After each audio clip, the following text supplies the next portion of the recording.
It's been a while. It's called The Mandalorian and Grogu and Rod of the Hutt and Zeb. Oh, you know what? We'll get into Zeb. We deserve more from Star Wars films, and now we're like, we'll wait until the next one. I'm not like my father, Jabba the Hutt.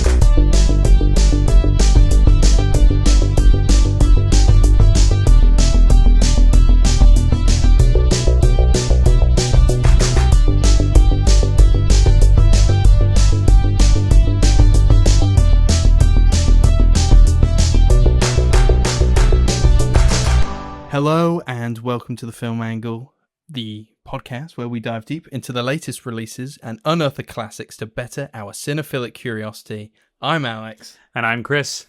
Let's get into this.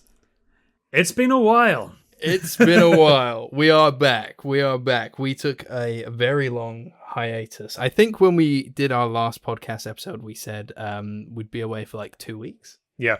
I think it's been 9. Yeah. It's definitely been 2 months. 2 months.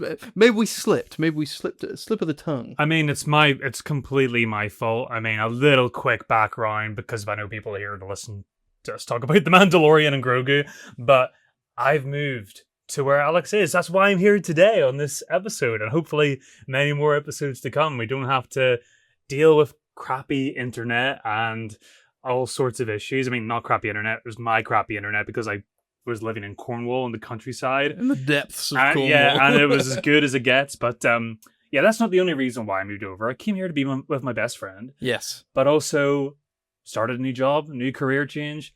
So it was new house. Yeah. New job. We were naive to think too. Yeah, we 100% were, and like you moved in for a bit, and I thought this would be perfect timing, but actually, like I think it was a lot. The last couple of months has been a lot, so it's just been finding the right. God bless you. Not just for me. It's been a lot. It's been a lot for me. He lived with me for like what, 4 weeks? Yeah, I think Alex definitely romanticized. Like what living with me not would be at like. all. Not at all. No, I loved it, man. I loved it. But as you can see, we're right now in the same place, and this is a little bit of a test recording for us as well. Yeah. Being in the same place and recording it, like we've done home shows before, but we had like a green screen setup and we had like a proper camera and stuff like that. And today we just thought, let's see if we can do it easy style. Because if we want to do this weekly, sometimes getting the green screen and the lights out and all that kind of stuff. Let's see if we can do it simpler. Work and we'll go smart, from not hard, right? Exactly. So, all right, the background is leaving a lot to the imagination right now. But, you know, some DVDs, some books, we're all good.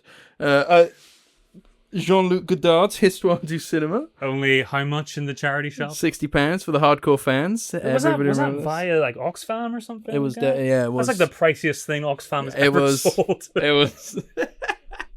Yeah, it really was. But yeah, we thought a good episode to come back on would be The Mandalorian and Grogu and talk about Star Wars and the future of Star Wars, how Star Wars is evolving, has evolved.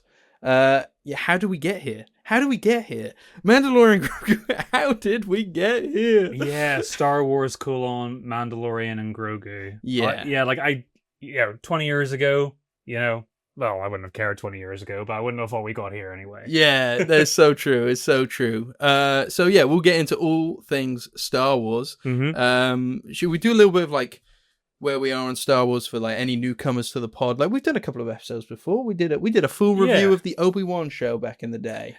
True, and like where we stand with Star Wars, like historically, I think like we've done like 2 May the 4th episodes. Yeah, and we've always kind of shoehorned in if we're talking about Disney broadly. Yeah, you know, we always like every podcast about movies always goes back to Marvel or Star Wars in some way.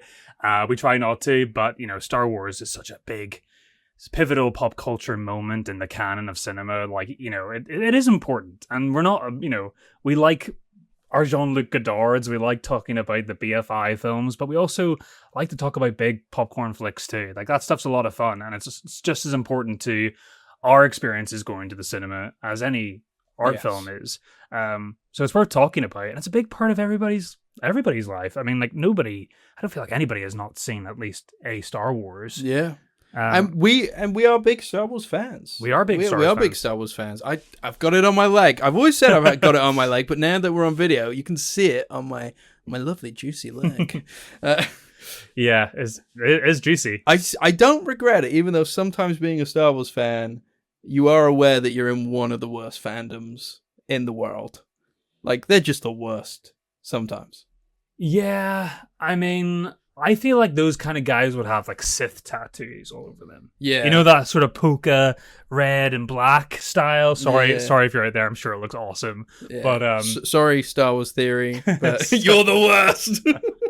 Yeah, 100%. Yeah, like, I'm not subscribed. I don't think you are either to like the whole sequels are trash thing. I love the Disneyfication. 2/3 of them. 100%. I feel like it started off really strongly. We were both on the record for quite liking Force Awakens and loving Last Jedi. Yeah. Again, sorry. Yeah. Don't leave. But we fucking love The Last Jedi. Yeah. I think that's a fair point. Yeah. But yeah, it's just been quite interesting to see with how they've dealt with the transition to television and then films at the same time, kind of trying to turn Star Wars into like a serialized event a little bit more, something that you can tune into on a weekly experience.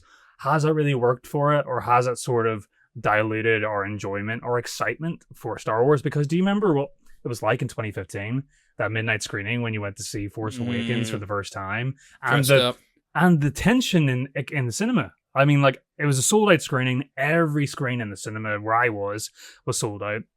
And everybody just like calm before a title crawl came up. Ooh. And then the fanfare comes on, and it's like, wow, like, I'm experiencing, not to be hyperbolic, but I'm experiencing history in a way right now. Yeah, 100%. 100%. Did that feel the same way when you went to see Mandalorian and Grogu? Oh, I know. Because, I mean, we'll get there, but yeah. I think, no, it didn't. Like, the excitement of watching the last 3 Star Wars films in the cinema, or the episodes anyway, was just something else. Like, obviously, we did midnight screenings for both Force Awakens and The Last Jedi. Last Jedi we watched together.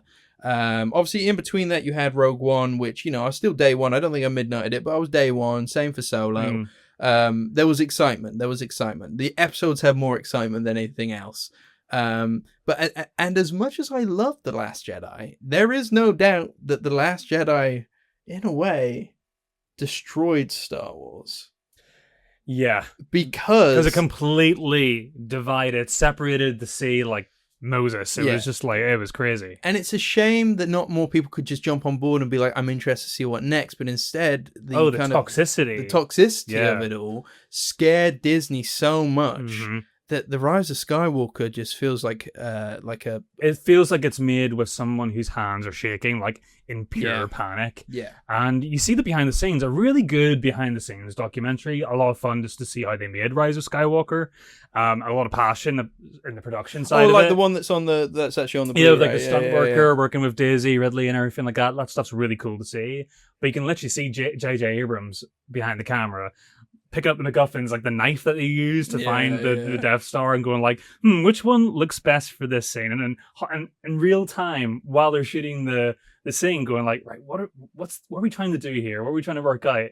And it feels like that the whole way through. When that movie starts, you just kind of feel there's something not quite right here. Yeah, it doesn't feel like a classic Star Wars. It's funny, actually, if you watch the behind the scenes of The Last Jedi, that one's really interesting because it's like Rian Johnson is like brought this film on time, under budget. Everything's going to plan. We've never had a Star Wars production so smooth. Everybody's on board with it. And it's just so interesting that there was so much backlash from the fans afterwards. That, honestly, I'm so sad that Lucasfilm and Disney don't seem to have a backbone.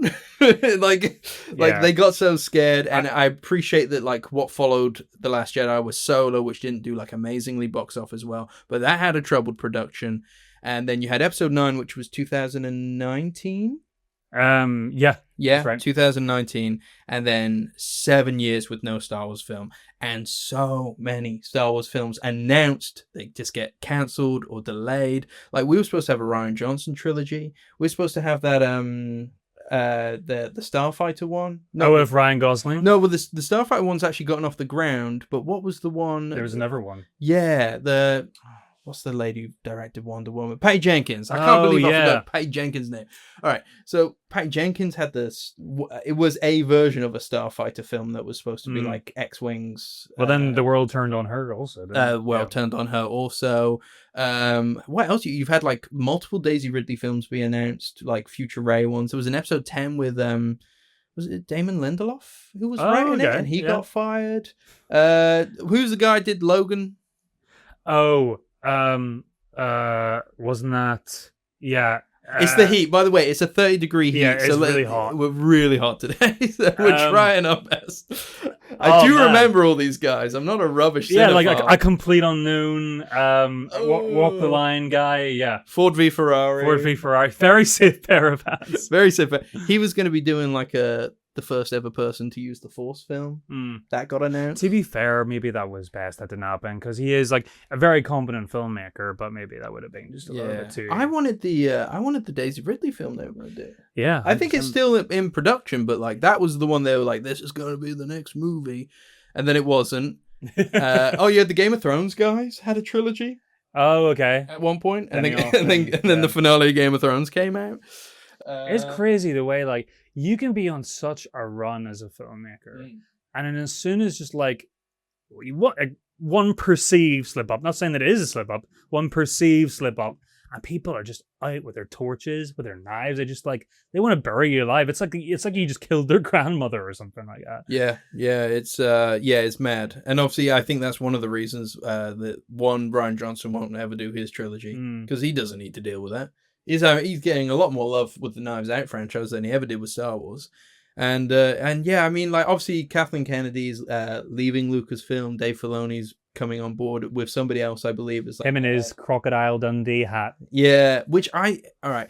Maybe we should talk now about Star Wars within the last few years being very much a TV thing, and whether that's a good thing, and whether Dave Filoni is the right person to pick up Star Wars. And then, because that's how we get to The Mandalorian and Grogu. Because at the same time as Episode 9 coming out, you had the first season of The Mandalorian coming out. First time Star Wars had ever been on TV in this way. And it was a big deal. Like, obviously you had like the animated shows, but like it was a big deal. Like we were like, okay, we were getting advertised a Western in space. Yeah. And I think season 1 pretty much stuck to that formula a little bit. Like Mandalorian, he was like a cool, badass sort of guy. He had a little bit more to him, and this sort of wrestle between his own race of people, the legacy behind that, and also this whole like mystery about like his identity and like what that would do to him to release his identity.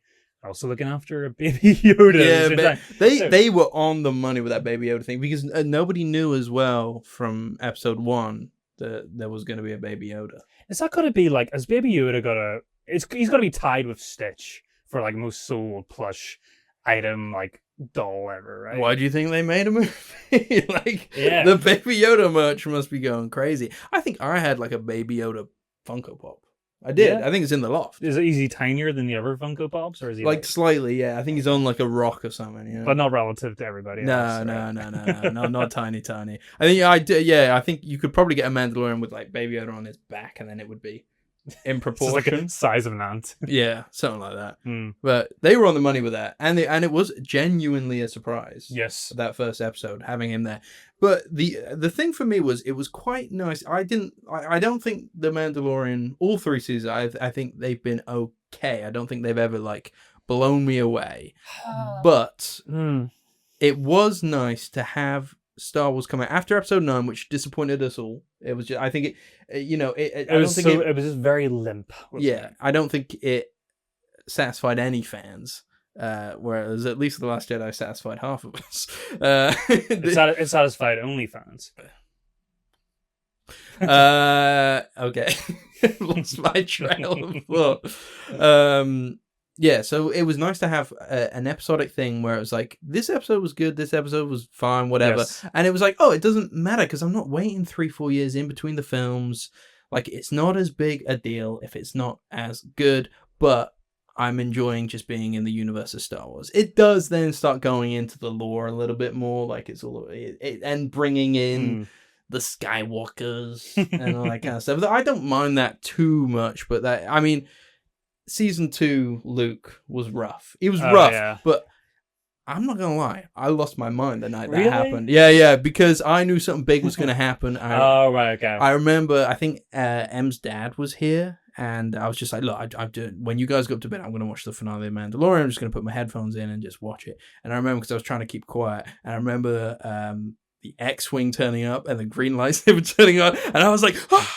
It's like the World Cup final. I was honestly, because I knew it was always teased there was going to be a Jedi in the finale, and everybody's thinking it was like going to be Plo Koon, or it was going to be Ezra, or it was going to be the guy from like the video games. Yeah. I don't think anybody really thought they'd go to Luke. No, Cal Kestis. Oh, right, okay. We're going. Yeah. Yeah. Force Awakens is coming in there. But yeah, so I'm not gonna lie, I did lose my mind a little bit of that. It is rough. It's rough. Rough. When you look back, it's rough. But the Boba Fett show did his face quite well. Well, this goes into what I was going to say. We've had so much Tatooine to last like a lifetime. I mean, these shows love the sand. They love sand. So much Tatooine. Yeah, and it's just, I like Mando season 1. I feel like that kind of sticks in my mind a lot more than 2 and 3, even though that I haven't seen it in years. 2 and 3, I feel like, especially 3, just goes through the motions. I couldn't tell you one episode of what happens in season 3. And it's like, we are just doing this to exist and just to keep going. The arc has been completed. The show is a big hit. Why the hell not do we keep going? Do we not keep going? And you just feel it stinks of that a little bit. Yeah. Or at least push it further. Like, I feel like, especially watching The Mandalorian and Grogu, I was like, all right, it's been 7 years of Grogu now. Like, we need to see him do more. And we do get a little bit of that, and we'll get into that when we properly discuss the film. But we like, Star Wars has been downgraded in a way. I know that sounds bad to say downgraded, but it's now a TV show franchise. Boba Fett, Ahsoka, and I don't want to count Andor as being like, oh, downgraded, because actually some of the best ever Star Wars moments ever happen in Andor. That show is insane, but that feels like a fluke. Like, how David Gilroy got away with that, I do not know. Oh, fluke in terms of like how it slipped through the net. Yeah, like they gave him so much money to make Andor, and it is like a serious TV show that looks into the machinations of how fascism can take over a galaxy, essentially, and the rebellion side of it, and how it infiltrates people. And it was so pressing to our kind of modern day. So interesting, so well done. Like, honestly, I love that show. But I just feel like I don't know how they got away with that. How did they get away with making something so good? The anomaly of that is all the rest of the TV shows, certainly anything that's overseen by like Favreau or Filoni, are a little bit low. They're lowbrow. And that's what was so good about the Clone Wars show, the animated show that came out, because it was goofy, it was off the wall. It had some serious arcs here and there, but like they had weird episodes where it was like Jar Jar and Padme adventures and things like that. And his style suits that. It's very television and very cartoon, Saturday morning cartoon, and very lore heavy. Like, he's very much like interested in like the machinations, and he has a proper hard on for Darth Maul. Oh yeah, 100%. Like, loves the prequels. He was like George Lucas's protege as well. Oh, okay. Wasn't he? Like, so George Lucas like was feeding him ideas for the Clone Wars and being like, oh, this is what I would do, and I think he told him a lot of the stuff that he wanted to do with the sequels, and that therefore he was like putting a lot of that in there. And Filoni himself is a big fan of all the books and stuff that got decanonized when it got bought by Disney, so he's been like slowly adding those elements back in, but he's really into that, and you can see that because like all of the new stuff, like the new live action stuff, has always got like his new characters in. Like, he's like, I have to get Zeb in there. I guess that's a cool.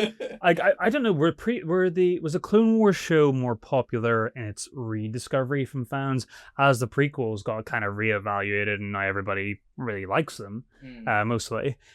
Do people like? I kind of went back to the Clone Wars show and kind of just enjoyed that. I was like, oh, I got more prequel stuff now, and I don't feel like embarrassed for enjoying that anymore. It captures the vibe of the prequels really well. I did like watching the Clone Wars. I will say this: and this might be slightly controversial, I don't think it's as good as everybody says it is. There is a lot of bad episodes to get through. Yeah, but they're like charming in the way that like bad Star Trek episodes are, where it's just like, it's funny that this exists. But yeah, it gets a little bit tedious because it's such a big show, so many episodes. You're like, I kind of weaned off it after a while. The final 4 episodes, you know, where it came back on Disney Plus, where they got to like finish it properly and tie it into episode 3. And we did the episode 3 re-release last year. It's like DLC, wasn't it? Yeah, but we did the episode 3 re-release last year, didn't we? Mm-hmm. And I remember watching the 2 episodes that happened before 3, going in and watching 3, and then watching the 2 episodes that happened afterwards. And it honestly, it's a really good add-on to the film. I still haven't seen it yet. It ties in beautifully. Animation's beautiful. But that's what I mean. Like, when the Clone Wars was good, it's really good. But I only say there's like a handful of episodes that are like top tier good. Rebels, I dipped in and out of. Yes, bit of a lower budget look to the animation in that one. So it was lower budget, but it was going off the Macquarie artwork, like the original artwork for Star Wars. So like Zeb, it is Zeb, isn't it? Yeah, the purple guy. The purple guy. Yeah, he is the original drawing of what Chewbacca was going to look like. That was like what Macquarie did the artwork as. I was just thinking, what if they just called the new one Mandalorian and Zeb? Mandalorian and Zeb. I mean, to the outside world, that is probably what it sounds like when you say the Mandalorian and Grogu. Yeah, just like telling Grandpa I'm going to go see that. But again, going back to Andor, that was the anomaly of it. It was. I was very surprised by its intelligence. And because I do feel like there is a lack of trust from Filoni and Favreau's vision of Star Wars in terms of the intelligence of their fans. I don't know if that's just the art that they like to make, but it feels like there is a lack of trust in us as an audience, whether that we can kind of latch onto something that's a little bit more heady. And then this is like Andor. If you go to the toilet for 10 minutes and come back, you're going to be kind of lost. Yeah, it's very political. A lot of intrigue in that show, and it's got that Game of Thrones element where everybody's pulling strings and things are going on behind the curtain. Something you just haven't got from Star Wars before, and that's a really cool angle. Well, you have the two differences here is that Jon Favreau and Dave Filoni are like kids who grew up with Star Wars now making Star Wars, and it's like that's what it feels like. Yeah, I have the keys to the toy box, and I can get my action figures out, and I can like get them to hit each other. And a lot of Star Wars fans, I feel like, are on that same wavelength too. Yeah. It was Dave. I think I said David Gilroy earlier. It's Tony Gilroy, isn't it? Who did Andor? Tony Gilroy. Again, the Gilroys are the wrong way around. Tony Gilroy. As you do. He doesn't. I don't think he is obsessed with Star Wars in the same way. And also, interesting fact. You know, Filoni reportedly doesn't love Andor. Really? Yeah. What's his critique?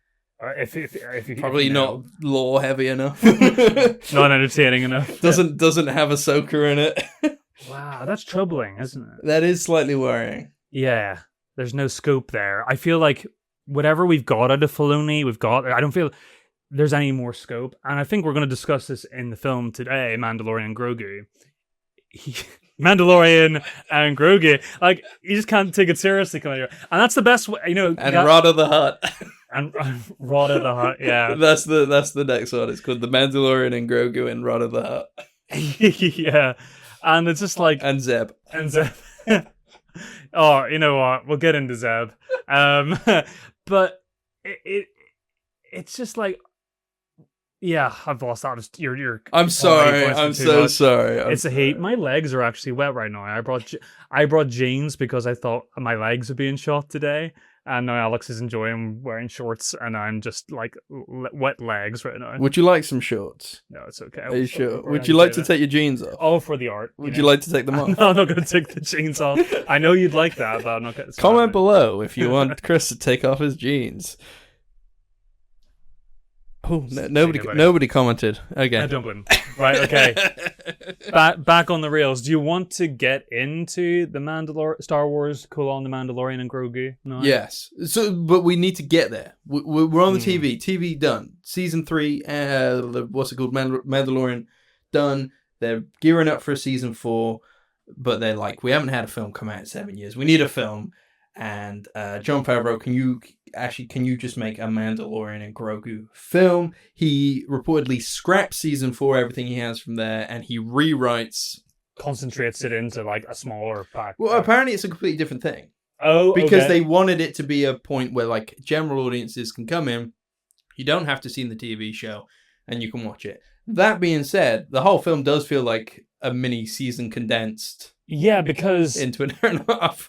Because I would argue there's barely any arc for Mando, especially in this movie, that it nods to like things that he's done in the past in terms of his identity. But if you're none the wiser, you're not going to be catching on really strongly to that sort of stuff. No, not at all. You're just going to be going there for the thrills and spills and all the interesting creatures that we're going to talk about. Yeah. So, like, I think you and I, it's fair to say, we weren't, like, over the moon about this. Probably one of the first Star Wars films that we haven't seen day one. Yeah. We saw it day 3. So, not far off. No. Not far off. We had the option to go see it in IMAX, and we decided against it because we just wanted somewhere that was close. Look, I saw the trailer in 3D IMAX, and it wasn't doing the film any favors. No, it made the film look like we watched a boxy thing. Yeah, which is surprising because we still went. So we went to view Longwell Green because it's worth saying that we can put this in our bio. We're a Bristol-based film podcast. Now. Yes, Bristol-based film podcast. So we can talk about the local cinemas. Bristol View, Longwell Green. Just had one of the worst cinematic experiences there last night. Oh, we were talking about last night. Well, I think we're gonna get into the film obsession in a later episode. But a tease there for you. One of the worst cinematic experiences of my life. Not the film's fault, but my God, you really got to pick. I'm going to overthrow you. Not one of the worst. The worst. The worst. It was a shit show. Like rowdy audience, awful. Film got stopped just before the end to like try and kick people out. Police were reportedly called in, but never actually showed up, which they did. 20 minutes later, then the movie restarted again. Very uncomfortable. Which was a shame because the movie was really good. And like 30 teenagers, like all together. Try 50. Try 50. Like, honestly, crazy. Like, who has that many friends? I was jealous. How do they all know each other? How do you know that many people? They knew times 10 more people than me. It's difficult just getting like, oh, do you want to go to the cinema tonight? Like, oh, I can't do tonight. I'll do tomorrow night. That's just you and me. Yeah. Fucking hell. I don't want to be an old man already, but like teenagers nowadays, come on, guys, what's happening? We used to love going to the cinema at your age. I have a plan to take Kris to all the cinemas in Bristol, and then we can get our review. But I'm tempted to know. View Longwell Green, obviously Mandalorian. Like that was like in terms of an audience, it was fine, but there was something weird with the screen in terms of it looked a little bit boxed because it then had the ratio changes for the IMAX.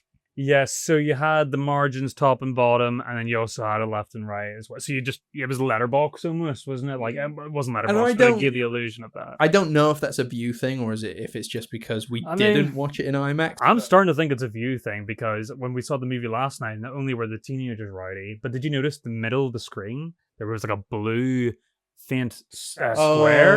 The whole mid of I frame. didn't see it as a square, but there was a slightly light blob. Oh yeah, it was a full blue square. Okay, you were sitting more central than I was, so maybe. It's like it's not terrible, but when you just notice something, you just kind of like unnotice it again. Is this bad to me? I now message the cinemas and say like, oh, screen 2 light bulbs dull, and you might want to replace the light bulb.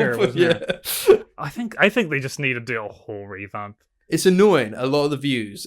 I'm really sorry. If you don't, it's so boring. If you don't like live here and don't like experience it. I think everybody knows about View, and a lot of the views. Well, and all our UK listeners know about View. The Plymouth one, where I came from, got revamped. Really nice, all recliner seats. Yeah, the one at Cribs, Cribs Causeway, all got revamped with recliner seats.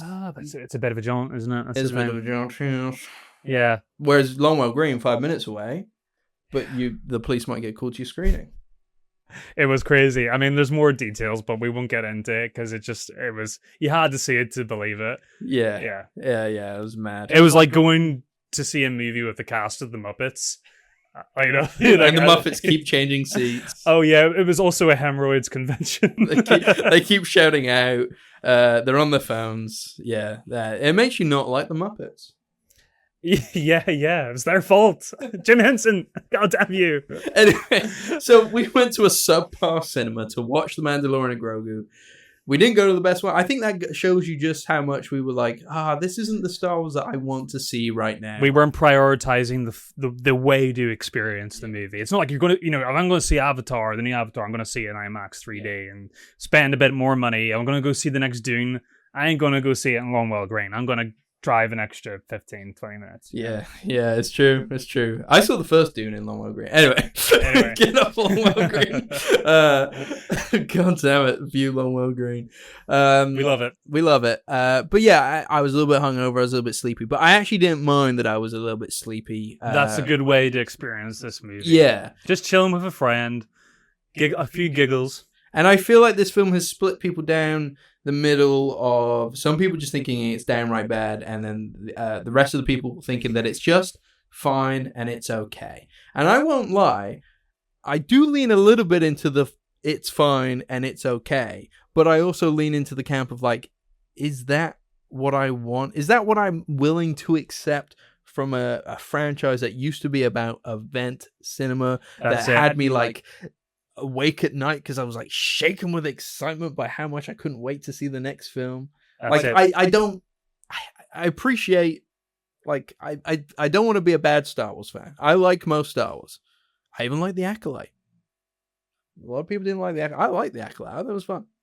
They love the lightsaber scene. Call me woke. I like The Acolyte. I like girls with lightsabers. Yeah. All right. I like the lesbian witches. Okay. Yeah. Hocus pocus. Take that Star Wars theory. If I do this, I reckon I look like Star Wars theory. you need the baseball cats. Yeah. Baseball. If I was bold, I reckon I could pull off a Star Wars theory. I do not like the lesbian witches. God, he's the worst. He really is. I'm sleepy. Mandalorian Grogu, but it is such a low stakes film. That is why it worked as a sleepy film, but it's not why it worked as like a big budget or a big blockbuster Star Wars film. I think every Star Wars film, 5 minutes in if this thing is going to work or not. And I remember going to go see Revenge of the Sith when it re-released last year. You did it too. Mm-hmm. The first 5 minutes... Did you watch it 4DX? I did see it in 4DX. I'm so jealous of that. You know what? Like, in theory, a lot of fun, but there's a lot of just standing around in empty rooms in that film. So you get... and then you remember you're in 4DX when the lightsabers come out and suddenly you're just, like, getting thrown around again. So, like, that was a mixed experience. But, like, that opening scene with the Starfighters, the tongue-in-cheek tone of it, it's having fun on its own terms. Rise of Skywalker, since Kylo Ren's on that planet doing quest stuff, you're like, something's wrong here. It feels too fast. That felt too fast to me. That was like, we're really like jumping into things. The edits are fast. Like... Yes, and I feel Mando had that same sort of thing, where his introduction, when he comes on screen, and Favreau wants us to think that he's a badass. Like, remember when you first saw Mando in season 1, and that bar scene where he's like shooting up the place and the doors closed. It's really cool, well shot, way more energy than it has here. It's like a single shot here. It looks kind of fake. And I'm just like, I don't really buy you as the badass anymore. They almost like Batmaned him a little bit, where he was like in the shadows. Yeah. And like, he was like, oh God, the Mandalorian's here. And I was like, I don't remember him being quite so revered like this. Trying to do like the good guy version of what they did with Darth Vader in Rogue One. Yeah, it's interesting because they were showcasing the 8080 scene quite a lot, which is the opening scene of the film. Oh yeah, we're in no spoilers at the moment, but I'm sure we'll start spoiling. This is like the most seen bit of promotional material in the film. Yeah. We're in the very opening right now. We'll give you a spoiler warning soon. But like that for me, you're right. That action scene did not work as well. The bad guys, Star Wars is really good at like those stiff British upper lip Empire guys, and like Last Jedi was so good at that too. And then like all the bad guys in this are just sort of limp, and they are very TV. They just got like a random dude in, and he just said his lines, and it's just like, okay, I don't really like buy you at all. Yeah, it feels a bit stunted. That being said, there are other action set pieces in the film that I think do work better than this. It's interesting. A lot of consensus seems to be first half of the film has some really cool, interesting things, and then falls off the tail end. Second half, we'll talk about it. Second half of the film, all of like the Hutt Palace stuff and all that. I enjoyed that. I to be honest, like there were different set pieces that I did quite enjoy. I think the only one that I downright hated, and this was in one of the clips, is that speeder chase. It's quite it looks like the LA desert. And they like essentially driving in a straight line, and basically Baby Yoda, Grogu is like pressing the wrong buttons on the. Well, he's so cheeky, isn't he? Yeah. Oh, what's the shit called? The razor light. The razor light. Which, all right, I know this is really stupid to go into these kind of details, but he's like pressing the wrong thing, and a missile fires forward, and it almost hits Mandalorian and stuff like that. There's a bit later when they then get to the ship, they drop down into a dune. Oh, okay. So how does that work? How did the missile work? It looked like it went forward. Oh, well, something like that. Something like that. That's nitpicky. That was the only one that I thought was like, this is a bit rubbish. And like Grogu is like, he's purposely like avoiding helping Mando, and he is kind of a dick. Yeah. Until And I thought this, as soon as the title card came on, it was like the Mandalorian, bam. And then it was like, and Grogu was like tacked on. I was like, okay, why and Grogu for this film? And for the first half of the film, I was like, they're not getting him to do anything. Like, why have you called this and Grogu? Later in the film, he gets a little bit of a mini arc. Funny, isn't it? He does. You're right. He almost has like the agency of like R2-D2 in like the films, like the droid. Like he kind of has a bit of like we'll pan to him sometimes and see what Grogu's up to. It's a puppet, so we'll get him to do like as much as we can do. He does a little leap here and there. It's cute, and he always wants to eat the snacks.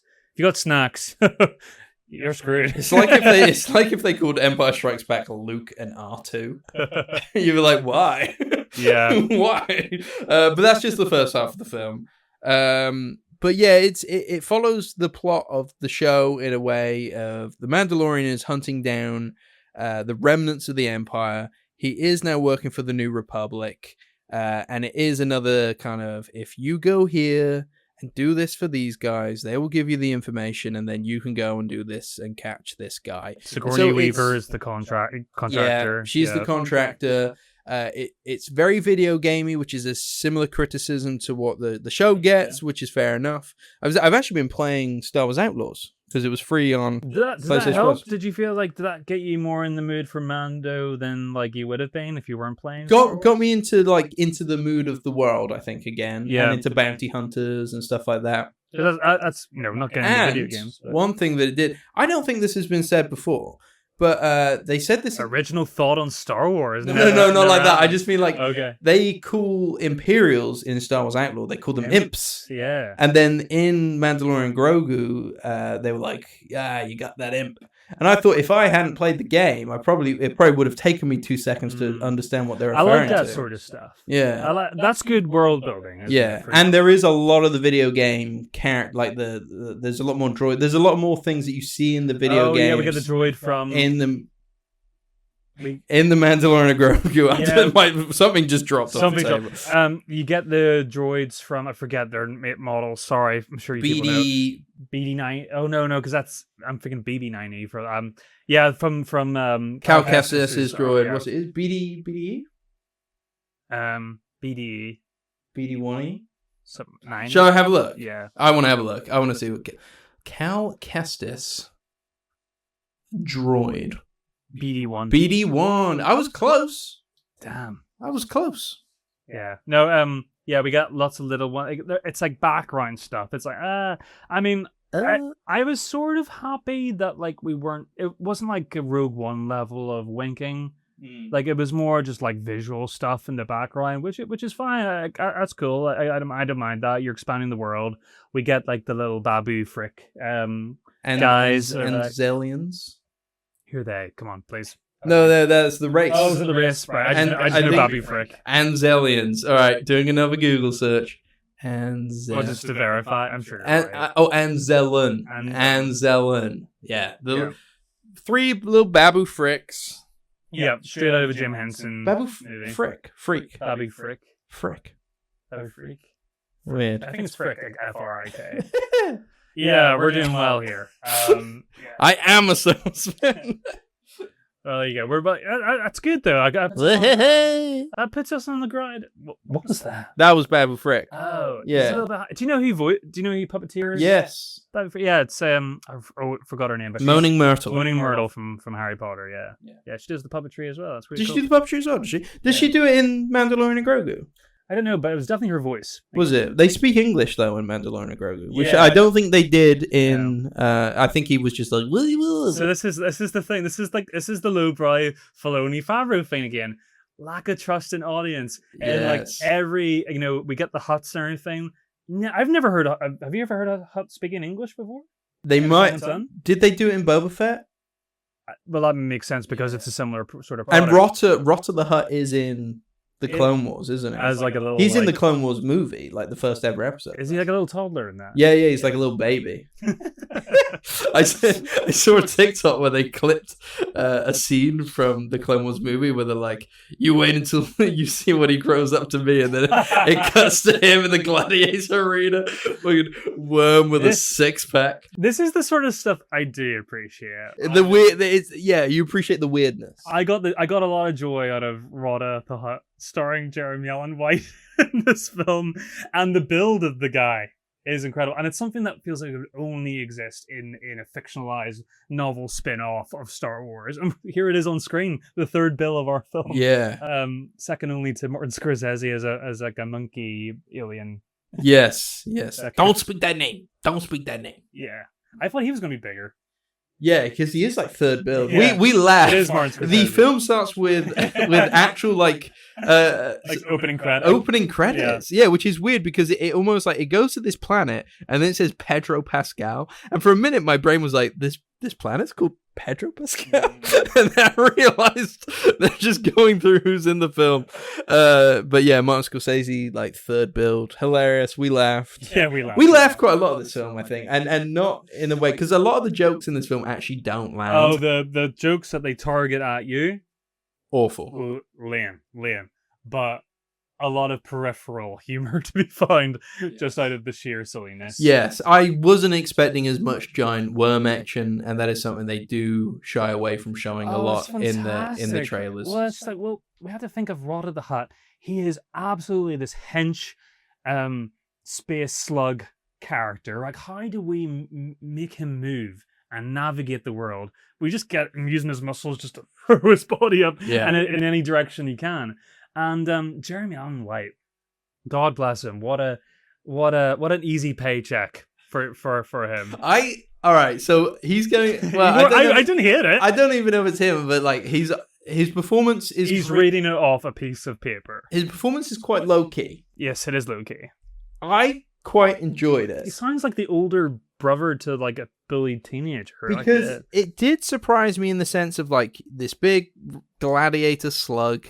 Like everybody's like, he's menacing, blah blah blah, and you think he's gonna be like this, oh, get away from me, Mando, and he's like, hey man, I like your little baby Yoda, can I feed the baby Yoda? And I was quite endeared. I was warm to he likes animals, which Hutts eat animals. I'm not like my father, Jabba the Hutt. I'm not like my father, Jabba the Hutt. I'm a nice guy. And then he repeats the same line like 5 seconds later in case you didn't hear it. Yeah. He goes on a stealth mission with them, which is quite funny. Yeah, he's not very classically stealthy. They scope out that building. You're like, don't bring the giant slug. Yeah. I mean, what a gang! You got a Mandalorian, you got a little baby Yoda, and Zeb, and Zeb, purple Zeb, and Rodda the Hutt. He's just thrown in there for the sake of it. Like he appears at the very end of Mandalorian season 3. He doesn't interact with Mando, and he's the worst looking visual effect. And all of a sudden they're like best mates. Yeah, you're right. He's the worst visual effect. And then he doesn't really do anything. He's just the pilot for a little bit of the film. Yeah, he gets an action scene and then he disappears. Throws a terrible quip here and there. Yeah, it was weird. I don't know why he was there. He didn't have to be in the movie at all. No, they could have just deleted it. Yeah, and like I feel like Filoni like forces this stuff on us sometimes. Yeah, I don't know. I don't love it. Filoni's in the movie as well. Filoni's in the movie. Is he in it twice? Yeah, he's in it. He's a pilot as well, I think, isn't he? You see him in the cowboy hat. The hat. He sleeps with that. I don't want to hate on Dave Filoni because clearly he's just a fan like us, and you got to appreciate. Like, we'd love to be in that position, obviously. Yeah. But yeah, just like I don't know. But he was very much elected, wasn't he? Yeah. I don't know if we need somebody this passionate about Star Wars at the helm of it.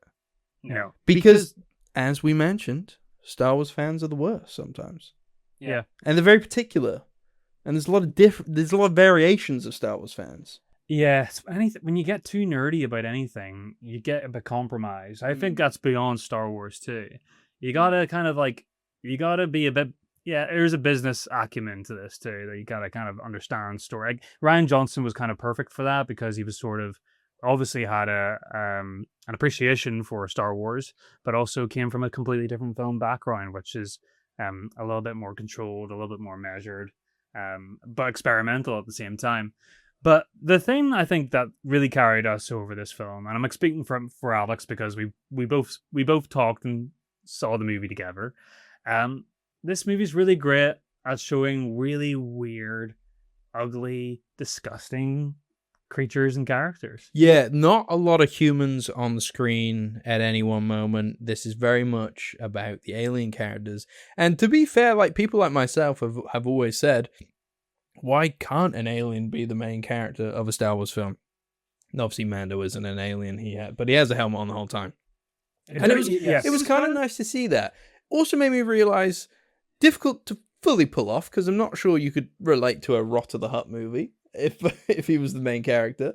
But I liked the fact that there was a lot of puppetry. You get the mocap with the CGI. There's some stop motion stuff, I think, at the end with the Rota motion captured? I don't think Rota was motion captured, but Zeb probably was. Risk their money there. But yeah, and I'm pretty sure there's like giant mech suits in Jabba's palace. Or the Hutt palace. He's like two Guardian characters. Yeah, outside the twins' door. I'm pretty sure they used a little bit of stop motion on them. If I read somewhere in the behind the scenes, not super apparent, but maybe that's a good thing as well. Okay.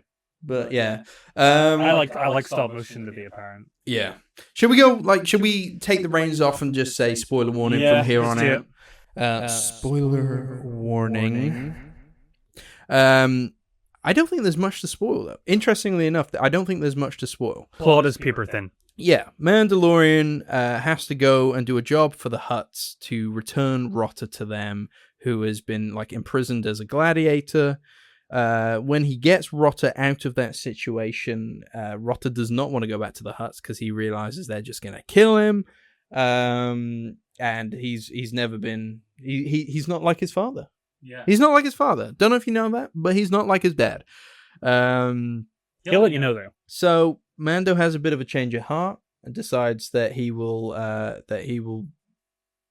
let Rota go, but Rota does give him the information on the Imperial boss that he wants, and it's just the guy from earlier. Yeah, and Rota doesn't trust Mando's intentions because I guess no bounty hunter is like Mandalorian and like has ever treated him this way, so he denies Mando's help and kind of walks into the trap of treachery, and then Mando has to kind of save him. Yeah. So Rota gets out. Mando goes home.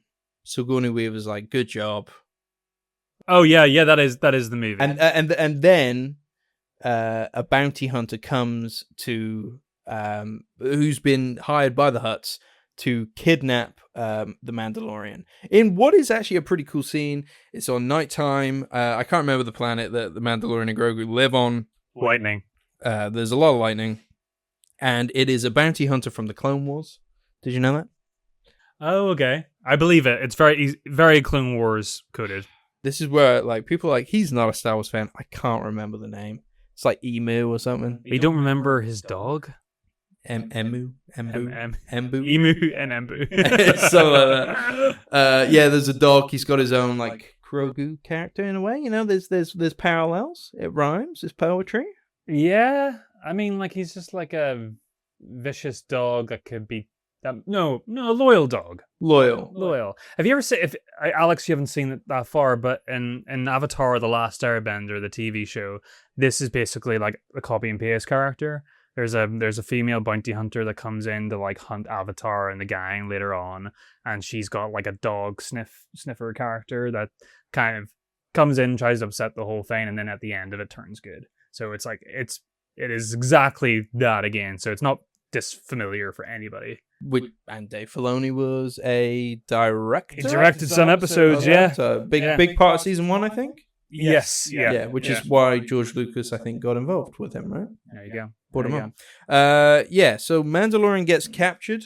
He's sometimes badass. He's sometimes very easy to capture. Do you think he's badass anytime?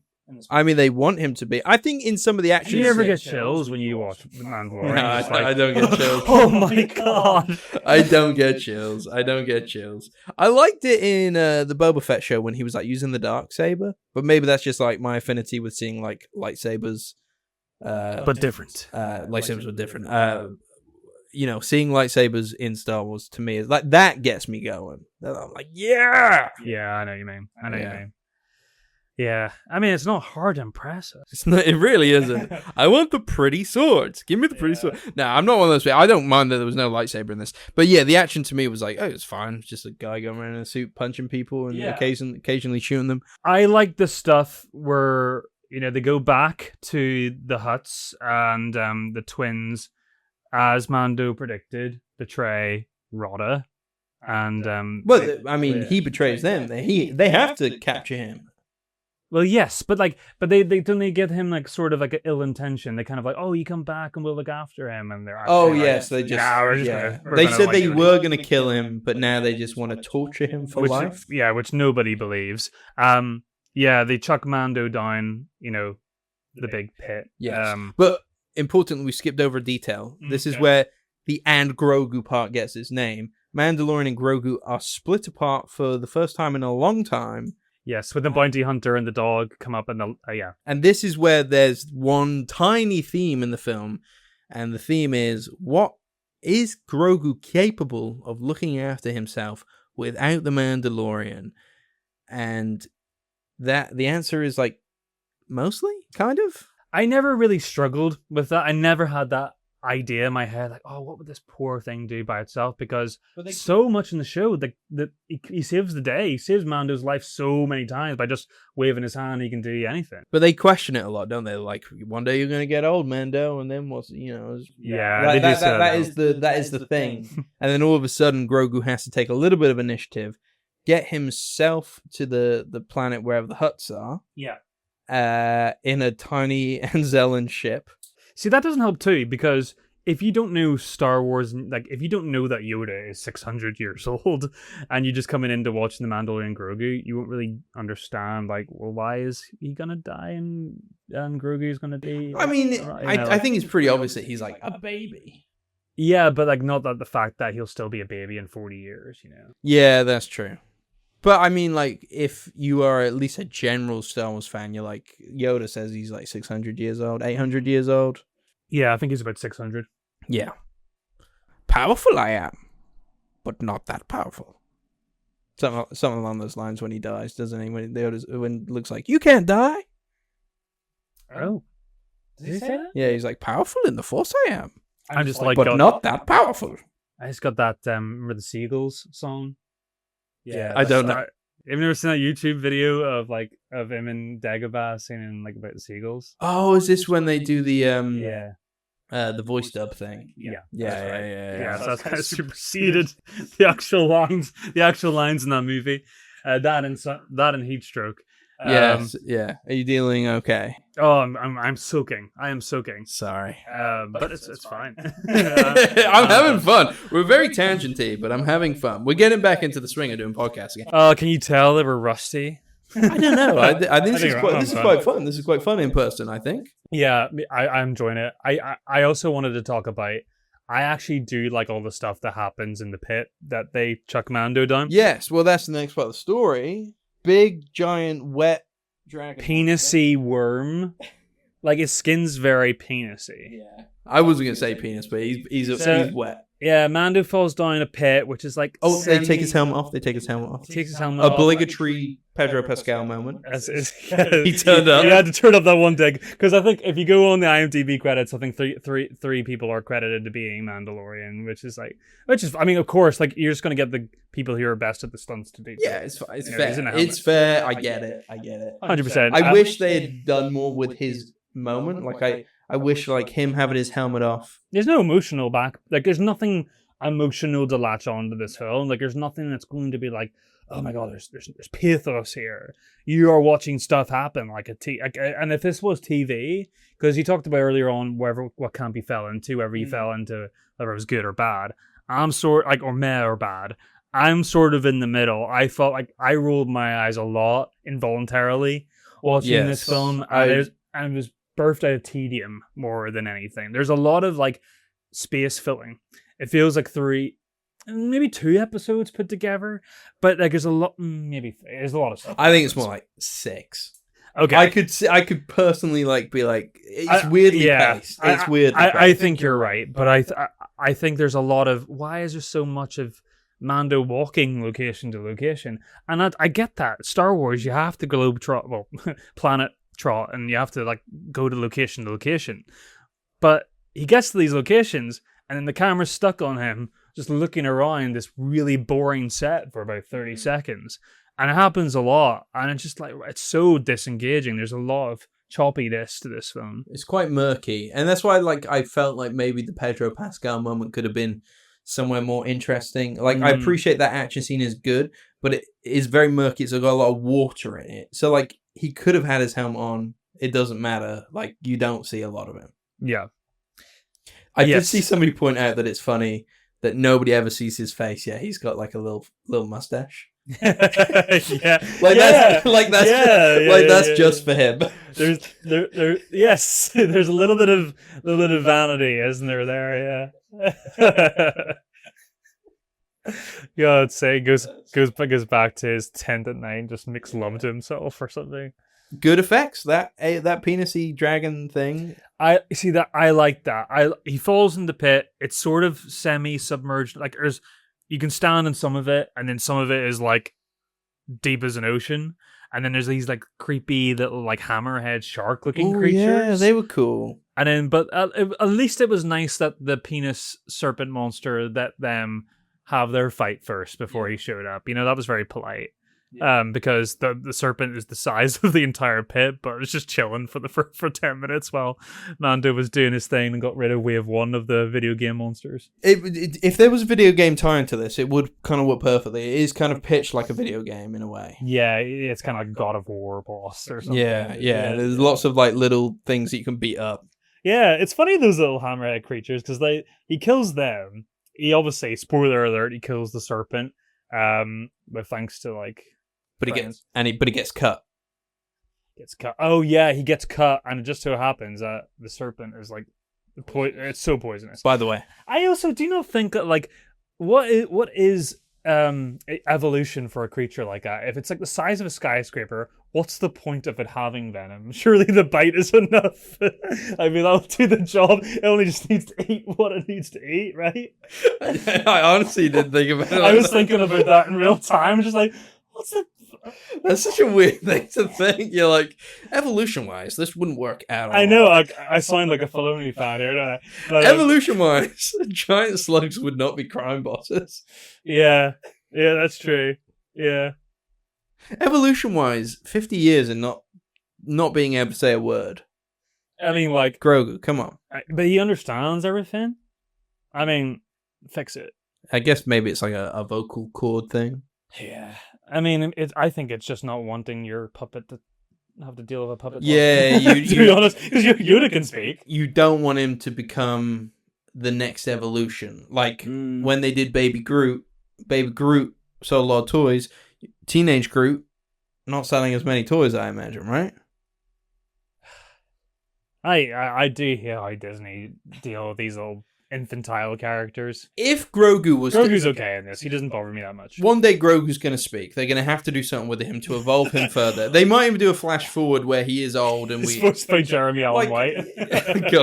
God help us. Like Rey will meet him or something, and we'll see the older version of him at some point. Do you want him to speak like Yoda? Oh man, I don't know if you can do any. We've spent too much time with the character now. You can't let him speak. He'll just have to like. They've got no plan. They've got no plan that long term. Yeah. Remember, Yoda's 600 years old. Yeah. Divide that by like 80. So that's how many years, like baby Yoda Grogu is going to be a baby for. He's going to be like, it'll be 30 years till he's like out of being at least like 2 in our years. All right, but like hypothetically, do you want him to speak like Yoda? Do you want him to be like? I'm trying to think of something to say as Baby Yoda, but I don't know what to say. Because Yaddle, the only other species we've seen of the Yoda species. Oh, the one that's in the Jedi Council. Yeah, the one that's. She doesn't speak like Yoda. Yeah. Only Yoda speaks like Yoda. Only Yoda speaks in like backward sentences. I want to talk about this too. It's like what. Yaddle, like it's like where do they come up with these names for this, like Rada the Hutt? I mean, like, what do they literally just like use the generator like we do? Like, they just put it on in a URL and hit send? Like, I really would love to know if there's actually like a deep boardroom thoughtfulness to conceptualizing these characters. I guess Rada the Hutt has been around since 2008, the Clone Wars movie. Okay, yeah, I mean. That's fair. Can't change that. Grogu, yeah. I feel like we're getting less inventive with the. I mean, there's some cool names like Zabulba and like you don't just come up that at the top of your head. Salacious Crumb. Yeah, Salacious Crumb. Is he like the steampunk? He's a steampunk bounty hunter in like in Star Wars. Isn't it the one that's got like he looks like he's got like a little pillow as a head. And he's got like a robot monocle or something. I know who you're talking about. Yeah. I can't remember his name right now. Yeah. Too hot to remember his name. Yeah, there's a lot of, as they call them, like shit gluppos. Shit gluppos, yeah. I think it's like, not to go back to the video game, but like Star Wars Outlaws that's the first time where I'm like, this feels like made up words now. Like all the names are like Whacker, Danker, Grokka. Like, it's a lot of us. We're going for the alphabet. Yeah. Just add a gr and an and it'll be fine. But we should deviate back to the plot. Poisoned Din Djarin, the Mandalorian himself. He's out of action, but Grogu has got there in time to like somewhat save the day and hide the Mandalorian and find a way to heal him. So this is where Grogu has agency. Yeah, essentially. He becomes the hero of the show.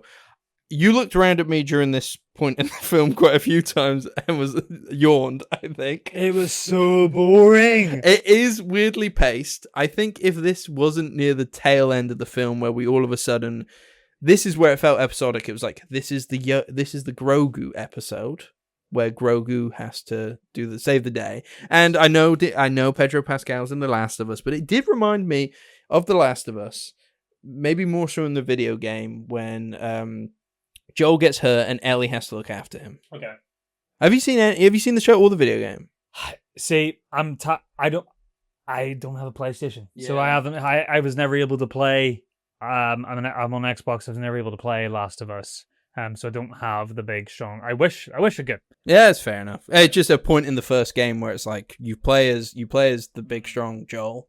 And then all of a sudden, boom, he gets hurt, and you're playing as Ellie. We switch protagonists. You're slightly weaker, but you have to like learn your way. That could be fun. You have to live on your own for a bit and heal Joel, and then it just kind of felt like that in a sense, where Grogu has a bit of agency to be able to do that. And this is where I was like, finally, we're getting the end Grogu part of the film. They don't know how to because Pascal's passed out.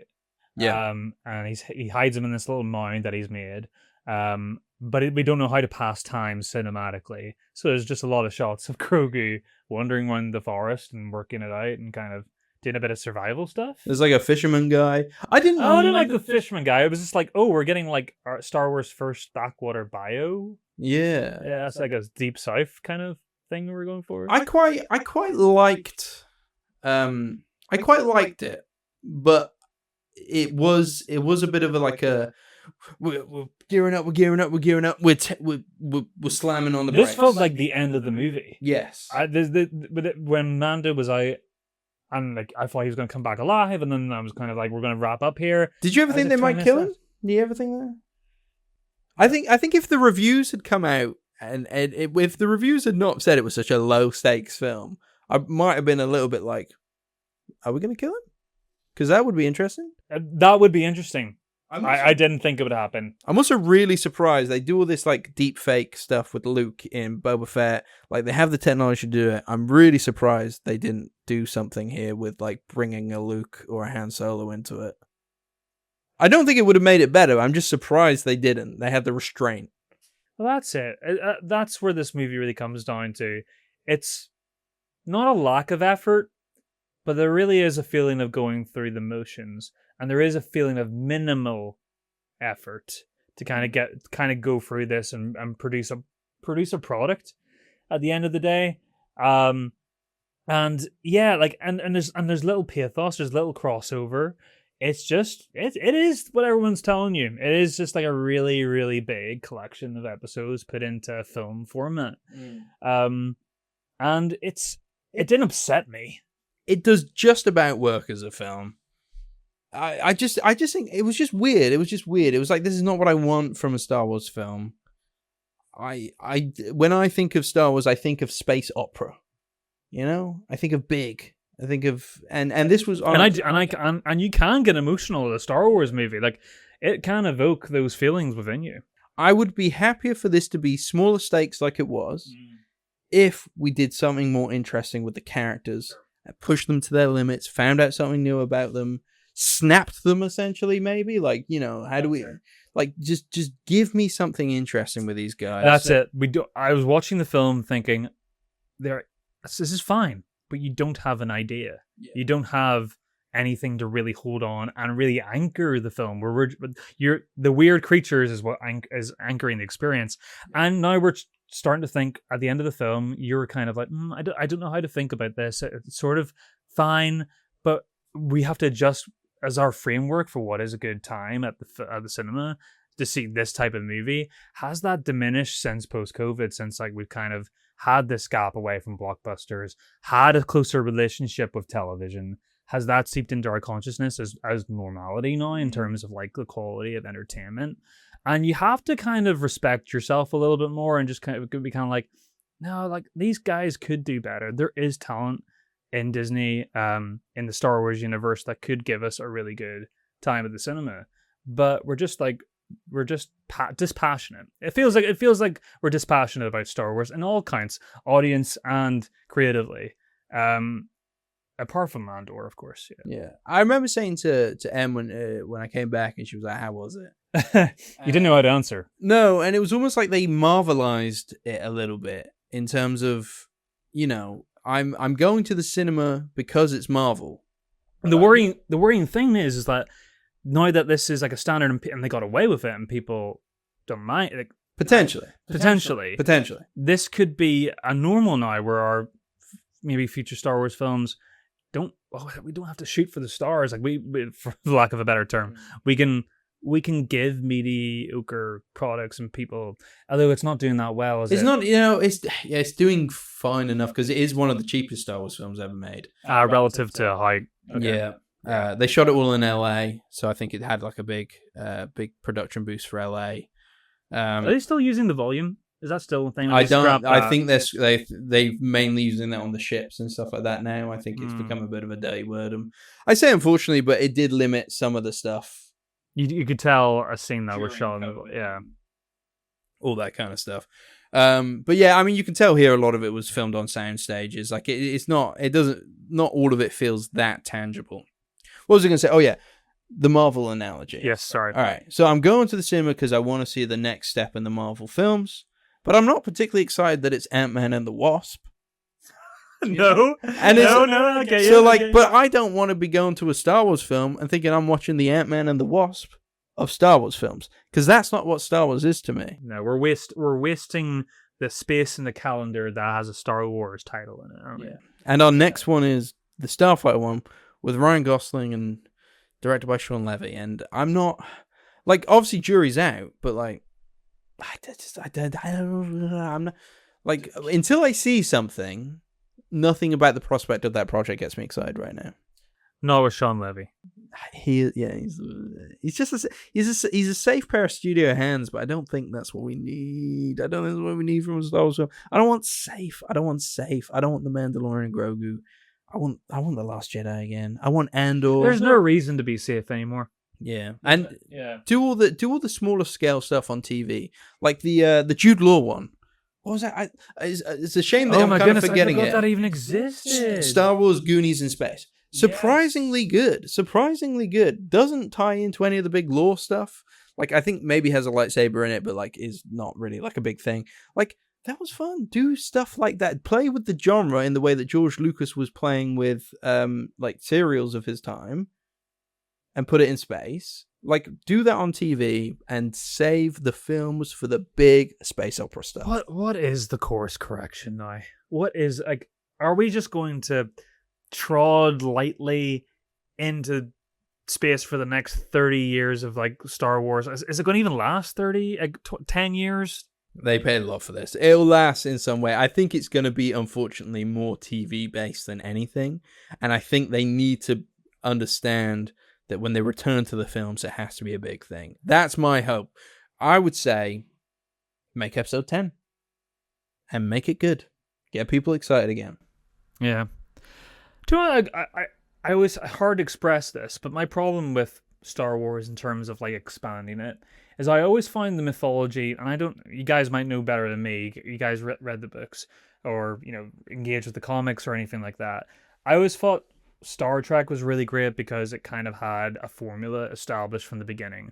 It's a crew, we follow their episodes in episodic nature, and it's all about people and relationships and how these people interact with each other, and that's great. You can have 100 episodes of that and find new things to say all the time.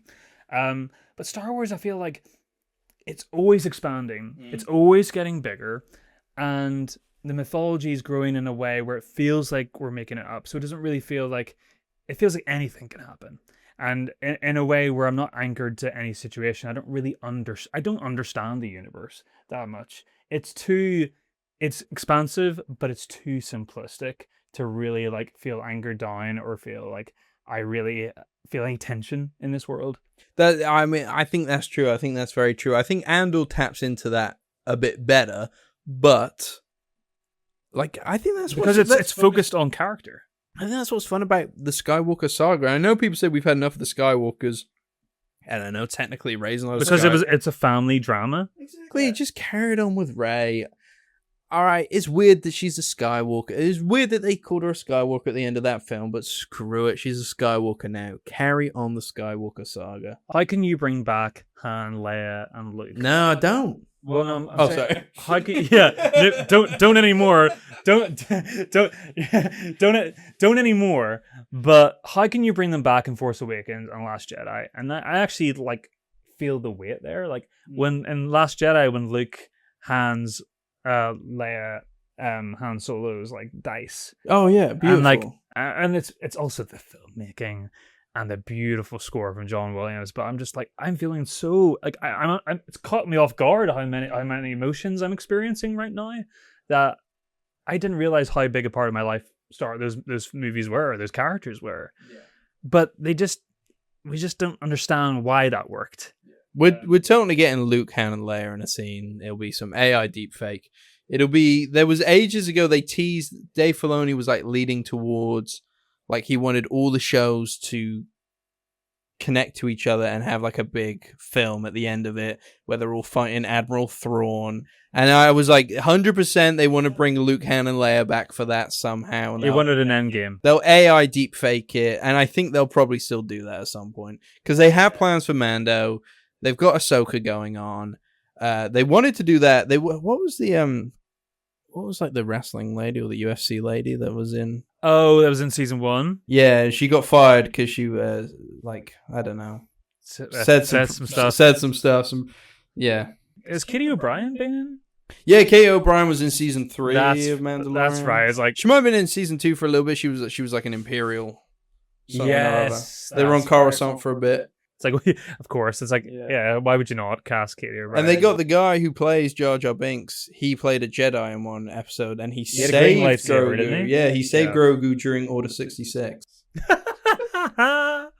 Oh, this is the stuff. Like, it makes me laugh. But and Mandalorian and Grogu, the film, I feel warmer to it in retrospect because of our attitude towards it.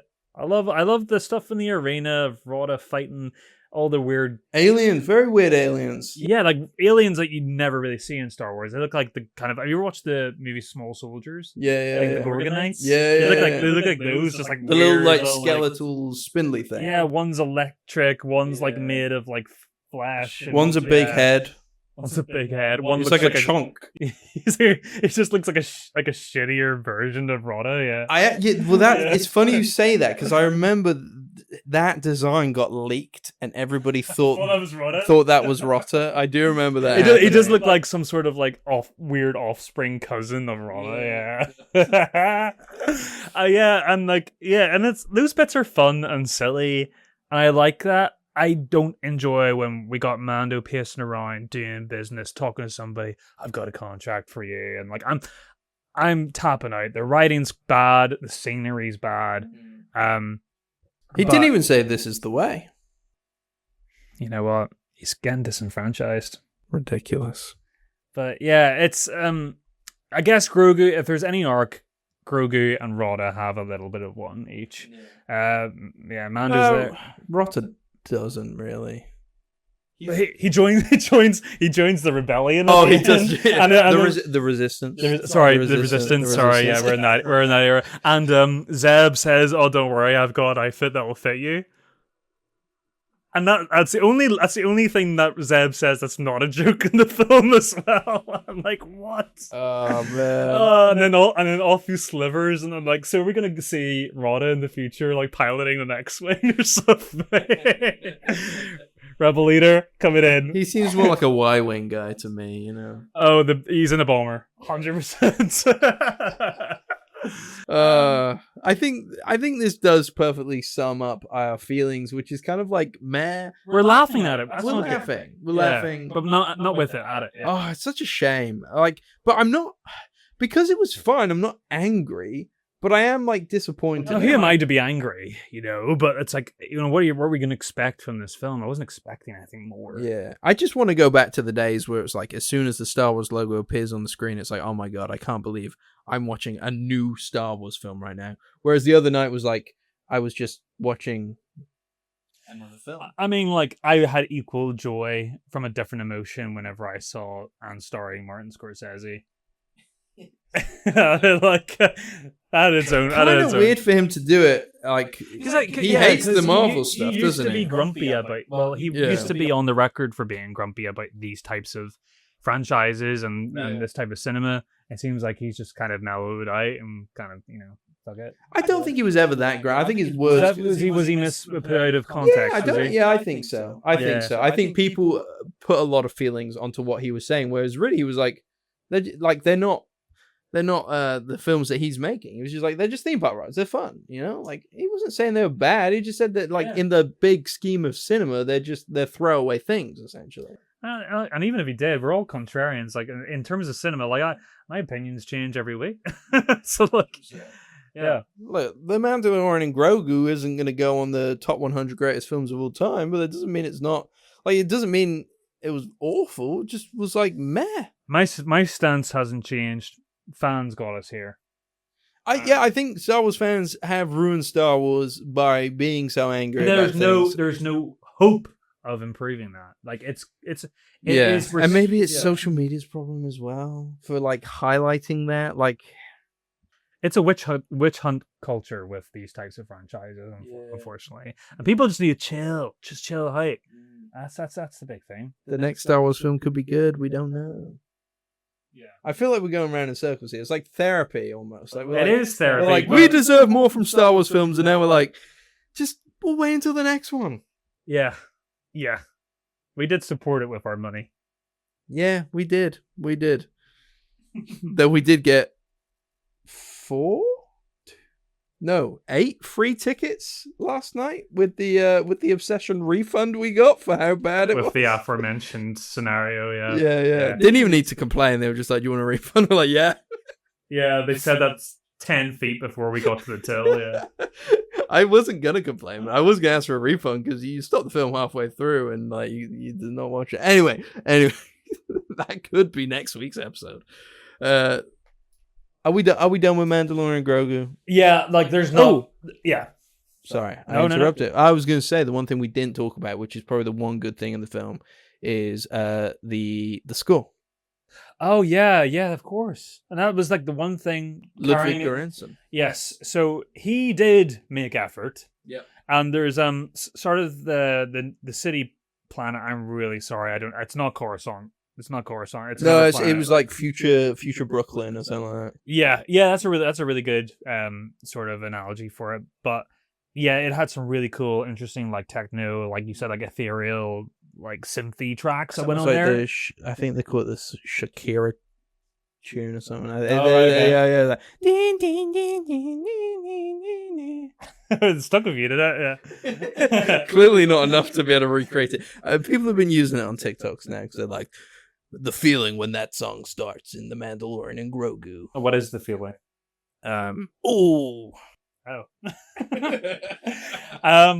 Yeah, no, that stuff is really cool. And like the whole way he manages to find space to be experimental with the music in his own little way. Like it's a shame that he put so much effort. And I mean, you know, who had any doubt? He did the Sinner score last year, which is amazing. Like the versatility to his music is already like, you know, really impressive. So you're right. Yeah. That was a really strong point. And I think it was like, even in the show, it was a big deal that he was able to create a piece of music that wouldn't usually be part of Star Wars. Like feels completely different to the rest of the Star Wars music, but fits so perfectly within the world. So I've always given him props for like being able to do that because the main theme is fantastic. Yeah, fantastic. Because like Solo tried to do something where it was like it's kind of the Star Wars tune. Well, Rogue One did as well. They were like, we don't want to use the Star Wars music, but we're still going to riff on it. Whereas this was like, I'm doing something completely different, but it so fully works in Star Wars, and we can still hum it. You know? Yeah, and it's maybe not that bit so much, but like the main Mandalorian. Tune, yeah, I could do it right now. Yeah.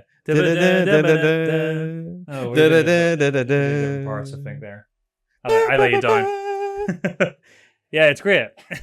I always go to the first bit. Bum bum bum bum bum bum bum bum bum. Yeah, it's great. It gets the brief. It's pulpy. It's comic book. It is, isn't it? It's like it's capturing the dirty grimeness of the universe. But you're just being an asshole. I don't know. Is it? What? Do you think it captures the dirty griminess? Yeah, I think it does. Okay.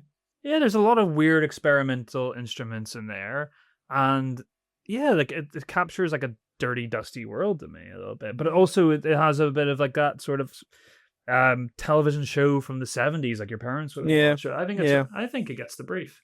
That is the world. Who am I to tell you now? Oh God. Right, we have to wrap this up so Alex and I can wrestle with our sweaty. My body is all sweated up for you. Yeah. Like I enjoy talking about this. I'm less whimpery and sad about Star Wars as I used to be. I've kind of accepted my fate with it a little bit more. I'm really late at coming to the shows. I haven't seen Andor season 2, and I haven't seen The Acolyte. You haven't seen Ahsoka? No, I haven't. You haven't seen the Jude Law one? No. I've seen Boba Fett, and I've seen all of Mando and first season of Andor. Yeah, but, crazy. It is crazy because I really loved Andor too.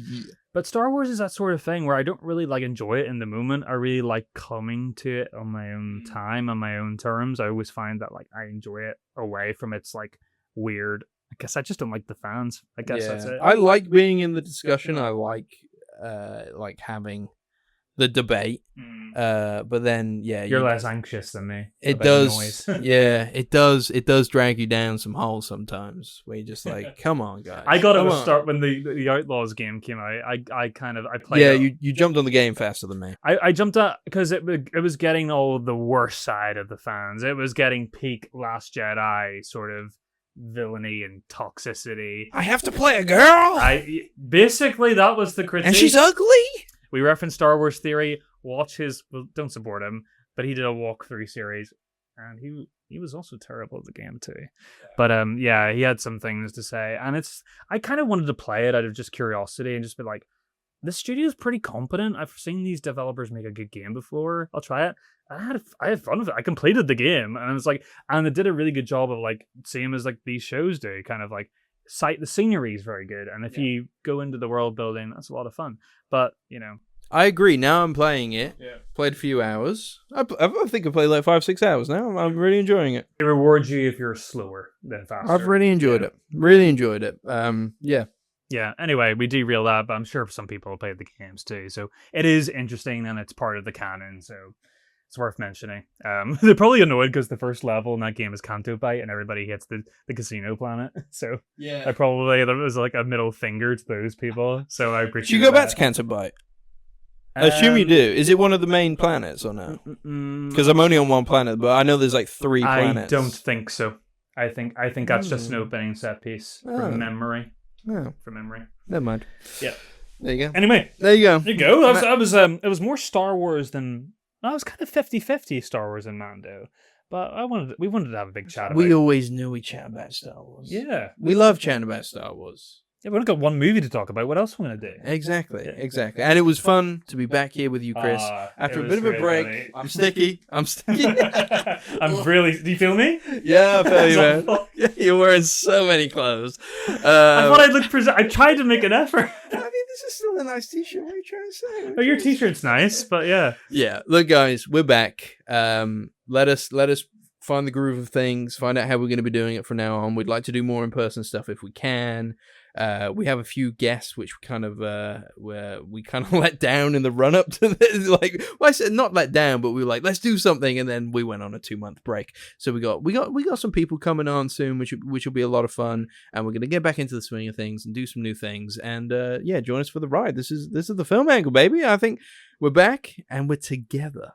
Yes, and we thought, like, why not come back with best film possible? You deserve it. So no, it was great fun, great way to ease ourselves back in, and yeah, we're gonna be in the same room. Tell us if you prefer that or if you don't, but I prefer it. I think it's a lot of fun. Yeah, this has been great. I've really I feel like there's a nice vibe going on, and yeah, we're a Bristol based film podcast now, so get ready for some Bristol cinema anecdotes.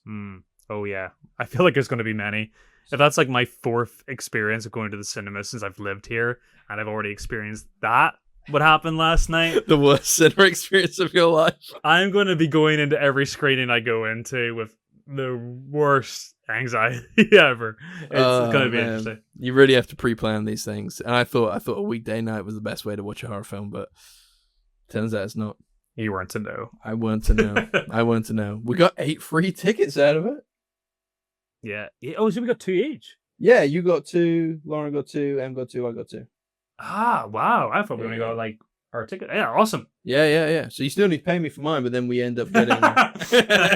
Shit. Then we'd watch one film abridged, and then we get more free that hopefully aren't going to be abridged. Yeah. I mean, we might not do an Obsession episode, we might do, but just going to say, see the movie. Really. Oh yeah, really good. I think we do a creator-led cinema because we've got Obsession coming out from content creator on YouTube. We have Backrooms coming out, which was a YouTube thing with a 20-year-old director. Is creator-led horror the thing of 2026? And I think that would be an interesting topic. So I reckon that's next week's. You heard it here first. It's good. Backrooms, Obsession, all that stuff. Yeah, there's some interesting things to talk about. Let's do it. Yeah. Well, that has been it for this week's episode. If you enjoyed it and you want to keep up to date with us, you can find us on Instagram and TikTok at The Film Angle. You can join us there. But that's been it for this week. Yep, that has been the episode for this week, guys. It's weird, not because we're in the same room and we're doing it on the same laptop. I've forgotten what the outro is, but I don't think we need to have a big outro. We just need people to know where to find us. Rate us 5 stars. Subscribe to us on YouTube. Like us wherever you are. Rate us on Spotify if you're on there. We're literally putting our sweat into this. Yeah, Yeah. we love doing this. Yeah. And there's a 2-month break. It was painful. Yeah. But it had to be done. That'd be good. So, see you next week. See you later, guys. Bye-bye. Bye.